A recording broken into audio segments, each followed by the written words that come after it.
부모를 예수님보다 더 사랑하는 것 합당하지 않고 자식을 예수님보다 더 사랑하는 것도 합당하지 않다. 자기 십자가를 지지 않는 자도 합당하지 않다. 자기 십자가를 지지 않는다는 게 뭘까요? 이 말은 쉽게 말하면 자기 욕심, 자기 만족을 예수님보다 더 사랑한다는 뜻입니다. 그러니까 예수님의 말씀을 따라 살기를 거부하는 거죠. 그죠? 자, 이런 사람들은 우리 주님의 제자로서 제자답지 않다. 합당한 모습이 아니다. 그런 뜻입니다. 오해는 하지 마세요. 아, 이런 사람은 예수님의 제자가 될 수 없구나. 예수님의 백성, 신자가 될 수 없구나. 그런 의미라기보다는 뭐예요? 우리가 예수님의 제자가 되었고 예수님을 믿는 신자가 되었음에도 불구하고 여전히 이런 모습이 보이고 있죠. 그죠? 이것은 제자다운 모습이 아니라는 거예요. 그러니 어떻게 하라는 거예요? 이것을 고치고 태도를 바꾸라는 거죠. 그죠? 합당한 태도가 아니라는 거예요. 자, 예수님을 가장 사랑하게 되면 올 수 있는 결과가 무엇인가를 오늘 본문을 보여줍니다. 주님이 원하는 게 뭐예요? 예수님을 가장 사랑하는 거지. 그죠? 예수님을 가장 사랑하게 되면 어떻게 되느냐? 그 결과로 우리를 불편하게 하는 어떤 단어가 나옵니다. 그게 뭐냐? 35절에 보니까 불화하게 하려 함이니 라는 표현입니다. 불화하게 한다. 즉 예수님을 가장 사랑하게 되면 무슨 결과가 있을 수 있다 그래요? 가정 가운데, 가족 가운데 불화가 생길 수 있다라는 거예요.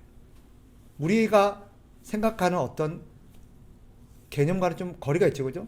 우린 지금까지 어떻게 이해해요? 예수님을 잘 믿는 사람은 부모님을 공경하고 형제자매를 사랑하고, 그죠? 사이좋게 지내고 화목하게 지내는 것이 우리는 당연한 어떤 모습이다라고 생각했는데 오늘 본문은 우리에게 좀 낯설기도 하고 당황스럽기도 합니다. 오히려 예수님을 잘 믿고 진짜 예수님을 사랑하는 사람은 어떤 결과가 나올 수 있대요? 가족 간에 불화가 생길 수 있대요. 이게 무슨 말일까? 왜 그럴까? 이것은 이런 의미입니다. 복음의 본질 때문이에요. 복음은 우리를 자기 중심적인 삶에서 하나님 중심적인 삶, 예수 그리스도 중심적인 삶으로 우리의 삶을 변화시킵니다. 지금까지는 나를 위해서 살고 내가 제일 중요하고 내가 세상의 중심이었는데 이제는 예수를 믿고 나니까 그 복음으로 말미암아 하나님 중심의 삶으로 바뀌게 돼요. 그러다 보니 모든 인생의 목적과 목표가 하나님이 됩니다. 그 사람의 제일 중요한 목표, 하나님을 제일 사랑하고 하나님이 중심이 되다 보니까 인생의 가치가 바뀌고 목표가 달라요. 뭘 어떻게 바뀌는 거죠? 하나님을 기쁘시게 하는 목적으로 모든 게 바뀌어요. 그래서 그 사람은 먹든지 마시든지 무엇을 하든지 뭘 위해서요? 하나님의 영광을 위해서요. 하나님을 기쁘시게 하는 목적으로 해요. 그러다 보면 필경 무슨 일이 벌어집니까? 기존에 내가 살아왔던 삶의 모든 가치들과 충돌이 일어나기 시작합니다. 옛날에는 그렇게 살지 않았거든요. 옛날에 그렇게 살지 않다 보니까 이제 새롭게 예수님이 인생의 중심이 되고 예수님의 말씀을 따라 살다 보니까 인생의 모든 가치와 질서가 다 바뀌는 거예요. 그래서 기존의 것들과 충돌이 일어나기 시작합니다. 그래서 주님은 그 결과로 화평이 아니라 검을 주러 오셨다라고 표현해요. 이게 무슨 말이냐? 예수님을 믿게 되면 이제는 이 복음이 가정의 불화를 초래할 수 있다라는 말입니다. 자, 저를 보세요. 제가 학생의 사역을 이제 예전에 하다 보면 학생들의 집에서 컴플레인이 올 때가 있어요. 또 아이들이 청소년들이 이제 어느 날 예배 안 나와요. 아무개야 전화해서 물어봅니다. 왜 안 나왔냐? 그러니까 엄마가 교회 가지 말래요. 무슨 말일까 이게? 엄마가 교회 다니는 사람이에요. 엄마가 교회 다니는 사람인데 자식이 교회 가는 걸 가지 말라 그런다? 납득이 돼요? 이유인즉슨 이렇습니다. 엄마가 반대하는 건 교회 가는 걸 반대하는 게 아니라 얘가 교회 간다는 핑계를 대고 나가서 자꾸 뭐 하는 거예요? 교회만 간다 그러면 늦게 들어온다 이거예요. 교회만 가면 자꾸 딴 데로 새가지고 밤늦게 들어온다 이거예요. 그러니까 엄마는 교회 가는 게 싫은 게 아니라 뭐 한 거예요? 교회 간다고 핑계하고 나가서 딴짓하는 게 싫은 거예요. 근데 이 친구는 교회 와서 뭐라고 말해요? 엄마가 교회 가지 말래요. 그래서 교회 가면 막 집이 시끄러워지고 교회 가면 막 싸워요. 여기서 말하는 가정의 불화는 그런 게 아니에요.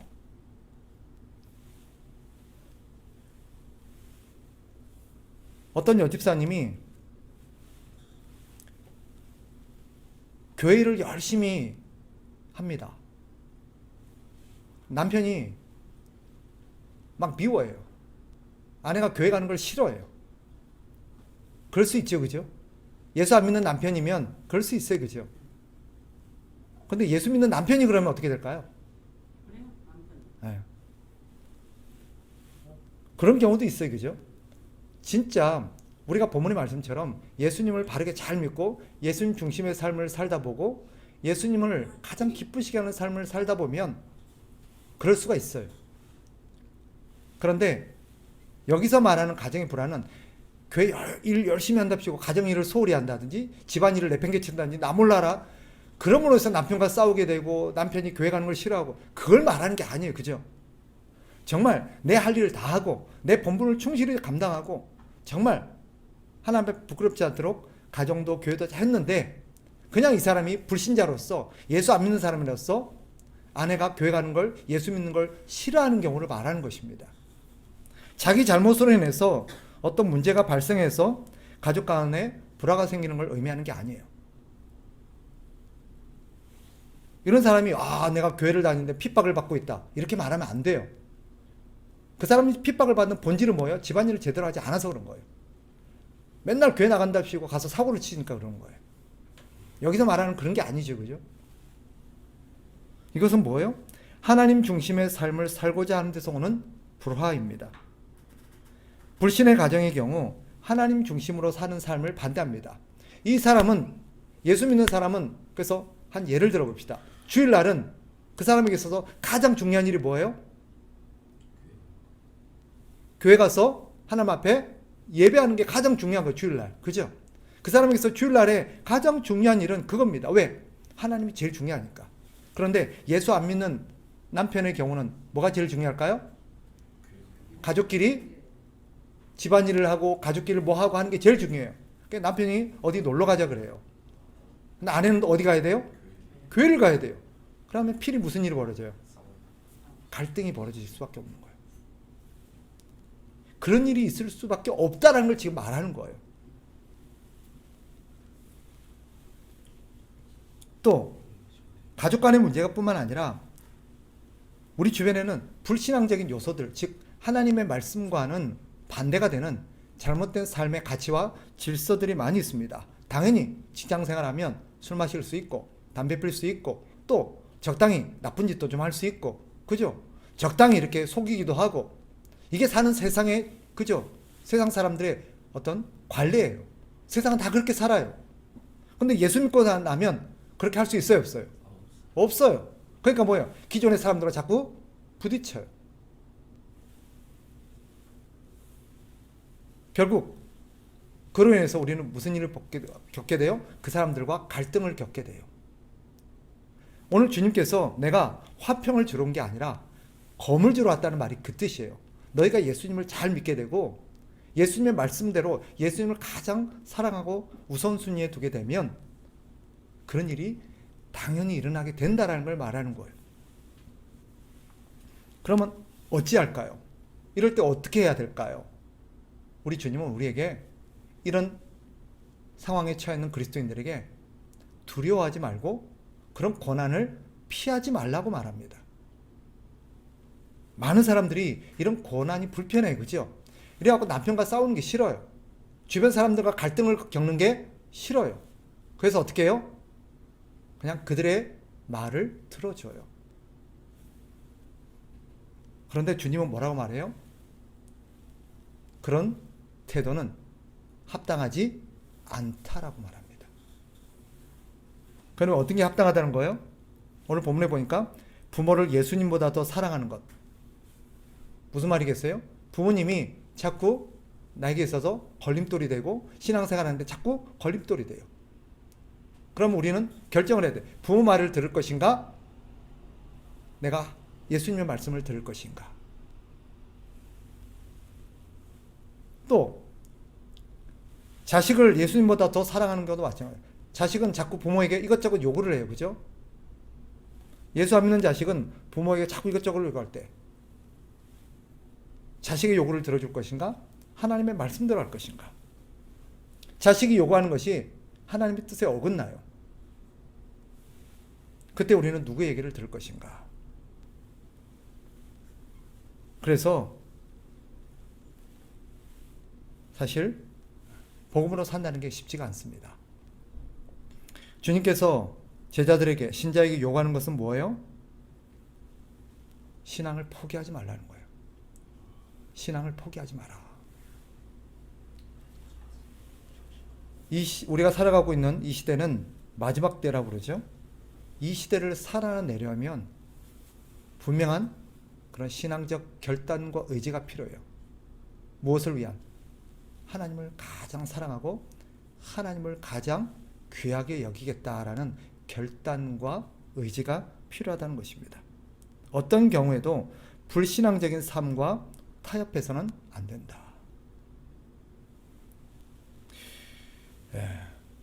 우리의 선택은 우리가 무엇을 가장 중요하게 여기고 있는가를 보여줍니다.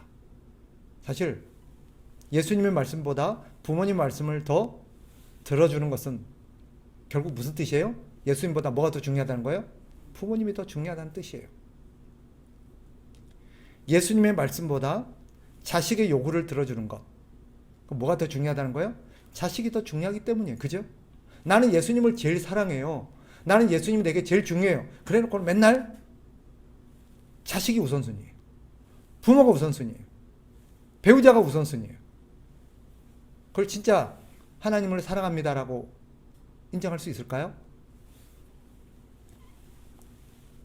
만약에 여러분의 남편이 내게 있어서는 당신이 제일 중요해. 당신이 제일 소중해. 난 당신이 최고야. 그래 놓고 맨날 뭐예요? 친구 어디 만나자 그러면 어디 놀러 가자 그러면 맨날 놀러 다니고, 회사에서 뭐 하자 그러면 맨날 회사 어디 하고, 맨날 그런 게 중심이에요. 그래 놓고 말은 어떻게 해요? 나는 당신이 제일 중요해. 난 당신이 제일 소중해. 믿어져요? 진짜 중요하다면 뭐가 우선순위가 돼야 돼요? 아내의 요구가 우선순위가 돼야 되는 거예요. 맞죠? 말은 이 사람들 말을 더 잘 들으면서 나를 제일 사랑한대. 이게 오늘날 우리 신앙인들이 보여주는 태도예요. 주님께서는 그게 어찌 합당하냐라고 우리에게 말합니다. 그게 어찌 나를 사랑하고 나를 가장 귀하게 여기는 내 제자가 보여줘야 될 합당한 모습이겠냐 라고 우리에게 말합니다. 성경이 오늘 우리에게 던지는 질문이 뭐예요? 과연 너희는 누구를 가장 중요하게 여기고 있냐? 누구를 제일 사랑하느냐? 바꿔 말하면 누가 진짜 예수님의 제자인가? 누가 정말 하나님을 사랑하는 신자인가? 그것은 예수님을 가장 사랑하는 사람입니다. 예수님을 가장 사랑하는 사람의 특징이 무엇입니까? 예수님을 가장 귀하게 여겨서 예수님을 말씀을 가장 우선순위에 둡니다.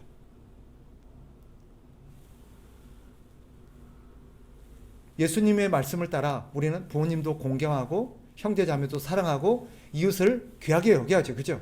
그러나 어떤 경우에도 예수님의 말씀을 위배하면서까지, 예수님의 말씀을 저버리면서까지 부모를 공경하고 형제 자매를 사랑하는 것은 하나님의 백성다운 태도가 아닙니다. 오늘 본문은 그것을 말하고 있어요. 하나님을 가장 사랑하고 귀하게 여기는 사람은 하나님의 말씀을 가장 귀하게 여기고 말씀을 언제나 우선순위가 두고 살아간다.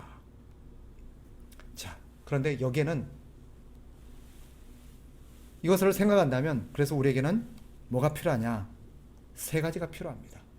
지혜가 필요해요. 그래서 우리 주님이 뭐라 그러셨어요? 이 땅을 살아감에 있어서 하나님을 가장 우선순위 두고 하나님을 가장 살아가면서 살아간 데는 뭐가 필요하냐면 비둘기 같은 순결한 마음과 더불어서 뱀과 같은 지혜가 필요하다고 말했어요.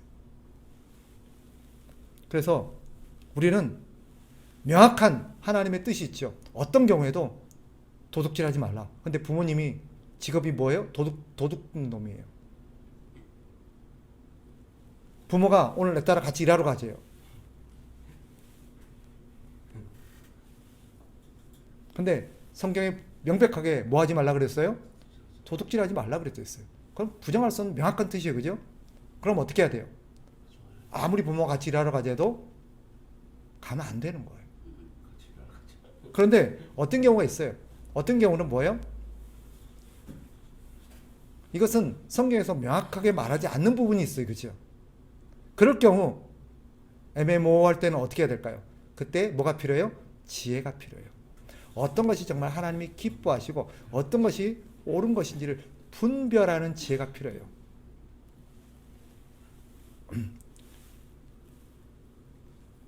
그래서 이런 것도 있습니다. 예를 들어서 주일날은 뭐가 제일 중요해요? 신자에게 있어서 주일날 예배하는 게 필요해요. 그죠? 그런데 직장에서 그날 나와서 일을 하래요. 그럼 어떻게 해야 돼요?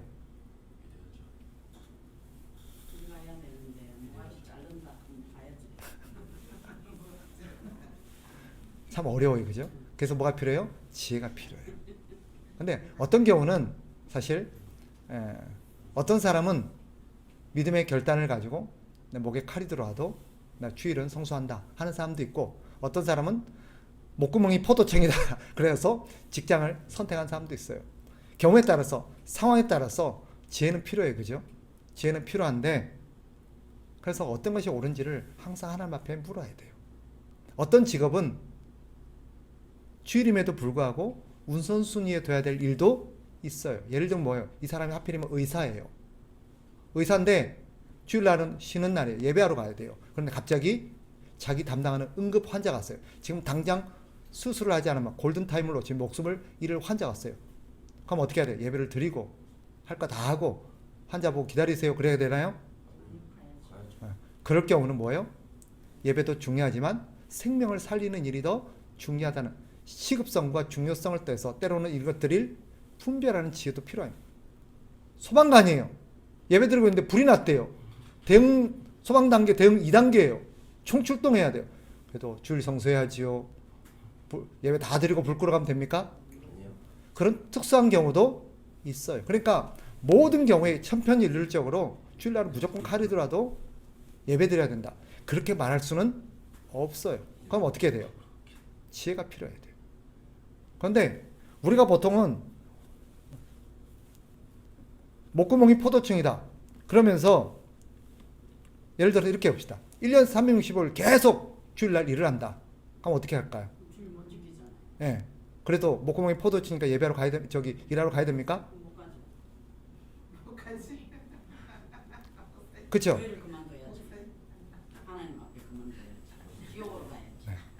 그러니까 사실은 일도 무조건 주일날 일하러 간다도 아니고 무조건 주일날은 예배한다 그것도 아니에요. 우리가 경우에 따라 내가 지금 이거는 예배를 결단해야 될 것인지 아니면 내가 이것을 양보해야 될 것인지 분별해야 돼요.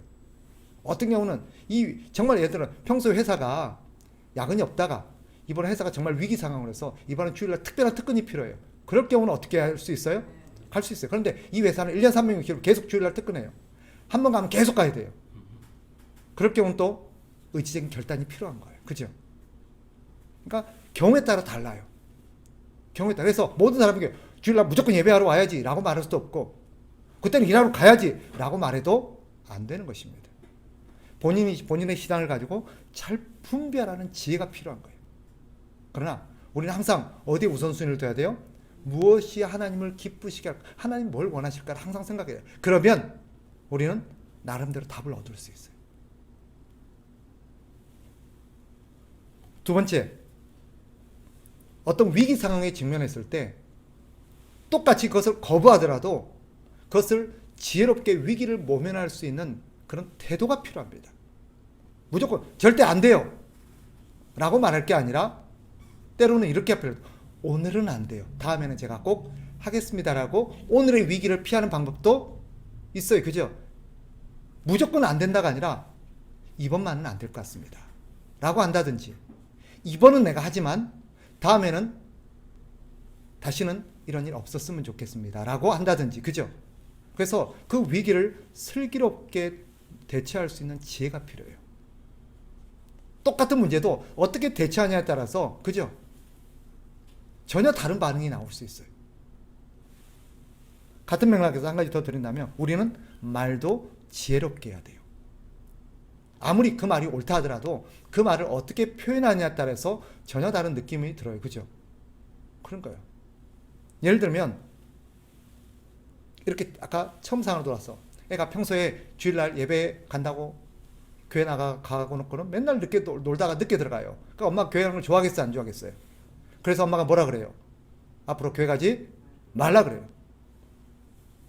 근데 이 아이가 이번에는 진짜 이제 하나님을 제대로 만나서 이제는 믿음 생활을 제대로 해야겠다 라는 생각이 들었어요. 그리고 이제 교회를 나가야 될 것 같아요. 그러면 엄마에게 뭐라고 말해야 돼요? 엄마 교회 가지 마 그랬을 때는 옛날에는 어쨌어요? 어떻게 교회를 못 가게 하냐고 막 이렇게 싸웠어요. 그런데 똑같은 말이라도 어떻게 말하면 돼요? 이럴 경우는 이렇게 말하면 돼요. 엄마 지금까지 내가 교회 간다 핑계를 대고 가서 내가 엄마 속이고 막 놀다가 농땡이 치고 그렇게 갔던 건 사실이야. 그건 내가 정말 잘못했어. 부끄럽게 생각해. 그러나 엄마 나 한 번만 믿어봐. 이제는 내가 달라졌어. 이제는 내가 주일 예배 잘 드리고 끝나는 대로 집에 올 테니까 이제는 나 한 번 믿어봐. 그럼 엄마가 어떻게 반응할까요? 그죠? 똑같은 말이라도 어떻게 예배를 못 드리게 해? 그럼 엄마가 뭐라 해? 네가 평소에 잘했어? 이렇게 막 또 실갱이가 벌어질 거예요. 그죠? 그러나 같은 것도 어떻게 말을 하느냐에 따라서 전혀 다른 상황, 위기를 모면할 수 있는 길이 열린다는 거예요. 그러니까 우리는 뭐예요? 어떻게 하면 나는 분명히 예배를 가야겠는데, 나는 분명히 이 일을 해야겠는데, 나는 정말 이것을 하면 안 되겠는데, 안 돼, 싫어! 이렇게 말하는 게 아니라 내가 어떻게 하면 이 위기를 잘 극복할 수 있을까? 우리는 뭐가 필요해요? 지혜가 필요하고 그것을 슬기롭게 말하는, 그죠? 말하는 지혜가 필요한 것입니다.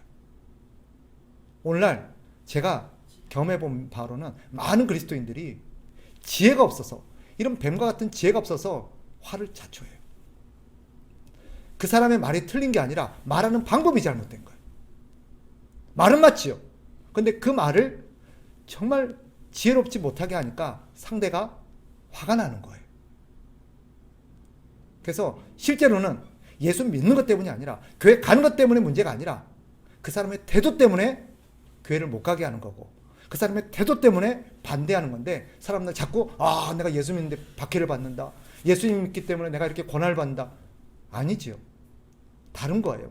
무슨 말인지 아시겠죠? 우리는 분명한 원칙은 분명해요. 이것은 양보할 수 없는 게 있어요. 뭐예요? 하나님을 가장 사랑하고 하나님 말씀에 순종하며 사는 것입니다. 여기에 대해서는 절대 양보할 수 없어요. 그러나 이것을 지키기 위해서 방법에 있어서는 지혜가 필요합니다. 이런 지혜가 필요해요. 그래서 우리는 하나님 앞에 지혜를 달라고 기도할 필요가 있어요.